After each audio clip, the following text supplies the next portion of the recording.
Okay, so for this recipe, we are going to need, of course, a roast. And this is probably a 3-pound roast or so. And it has been thawed. I'm going to unwrap that. This is venison. You can use beef or even pork if you like. But like I said, we're hunters, so we always have venison.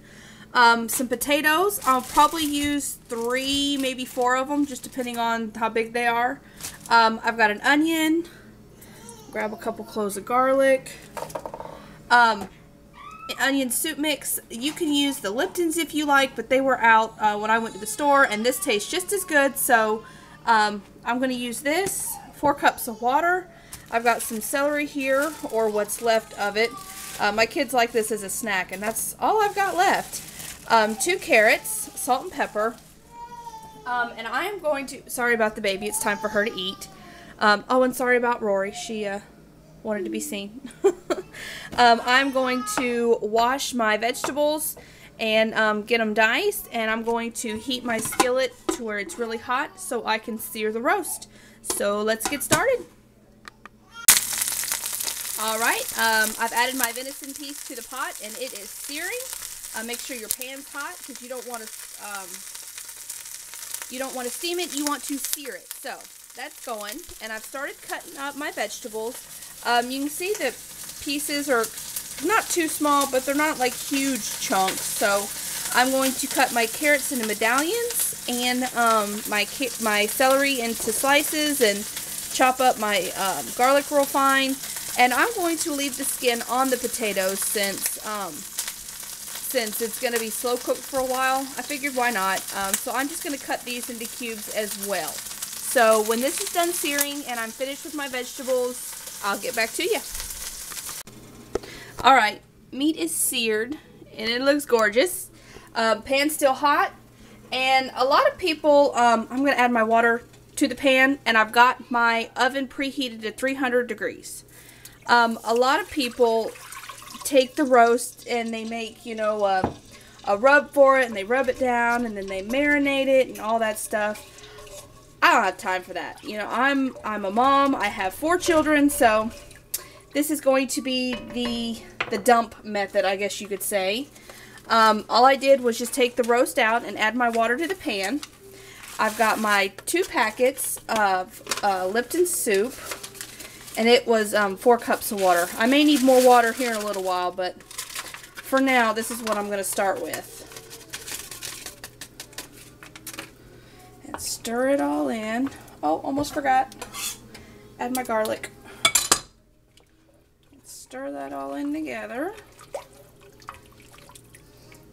And then all of my vegetables here that I have cut and chopped and diced, and y'all don't look while I make a mess.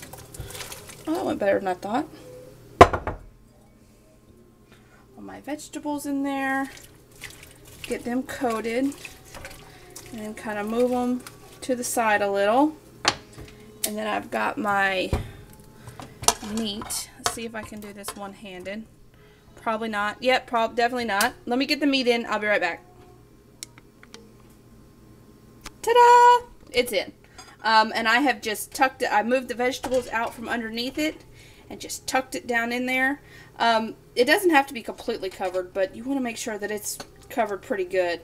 I'm going to put a lid on this and put this pot in the oven for about 3 hours at 300 degrees. I don't like to cook it hot and fast. I like to cook it long and slow. It makes for the best tasting and tenderest venison. Because if you cook it too fast, it'll definitely get tough on you. So it is down in there. All my vegetables. Lid. And I will see y'all in 3 hours.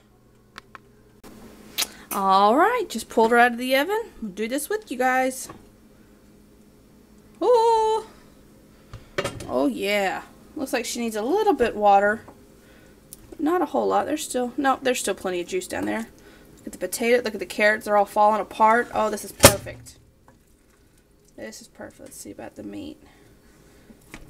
Oh, yes. Definitely falling apart. Yeah. Alright. There we go, you guys. Perfect. Oh, the tenderloin fell off the piece. Ha ha ha. Oh, yeah. It's all breaking everywhere. Alright. So that's it.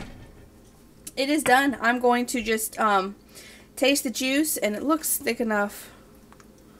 Yeah, I'm not going to thicken it. A lot of times what I'll do is, if they're still have a big enough consistency, which these potatoes don't, you can see they're already tearing apart, I will take all the vegetables and stuff out and add a cornstarch slurry to make a gravy with it. And by all means, you can do that if you want, but this, I think, is going to be fine just the way it is.